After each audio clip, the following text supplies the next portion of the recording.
আইপিএলের 18তম আসরের প্রথম ম্যাচে মাঠে নেমেছিল তার দল। কলকাতা নাইট রাইডার্সের বিপক্ষে আসরের প্রথম ম্যাচে সহজ জয় নিয়ে শুভ সূচনা করেছে বিরাট কোহলি রয়্যাল চ্যালেঞ্জার্স বেঙ্গালুরু। এই জয়ে ব্যাট হাতে বড় ভূমিকা রেখেছেন কোহলি। 59 রানের অপরাজিত এক ইনিংস খেলে দলকে জেতানোর পথে অনন্য এক রেকর্ডও গড়েছেন তিনি।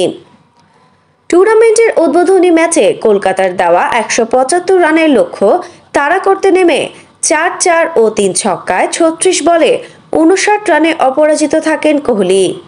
এই ইনিংস খেলার পথে কলকাতার বিপক্ষে 1000 রানের মাইলফলক ছুঁয়েছেন কোহলি। এর আগে আরও 3 ফ্র্যাঞ্চাইজির বিপক্ষে 1000 রানের রেকর্ড আছে তার।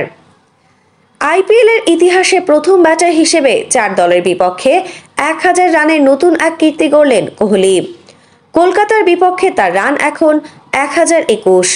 এর আগে দিল্লি ক্যাপিটালসের বিপক্ষে 1057, চেন্নাই সুপার কিংসের বিপক্ষে 1053 ও পাঞ্জাব কিংসের বিপক্ষে 1030 রান করেছেন কোহলি।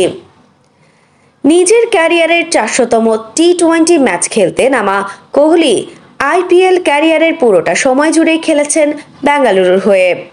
প্রথম ক্রিকেটার হিসেবে এই টুর্নামেন্টে 8000 রানের মাইলফলকও ছুঁয়েছেন তিনি। আইপিএলে 3 ফ্র্যাঞ্চাইজির বিপক্ষে 1000 রানের রেকর্ড নেই আর কোনো ব্যাটারের। 2 দলের বিপক্ষে এই রেকর্ড আছে ডেভিড ওয়ার্নার ও রোহিত শর্মার।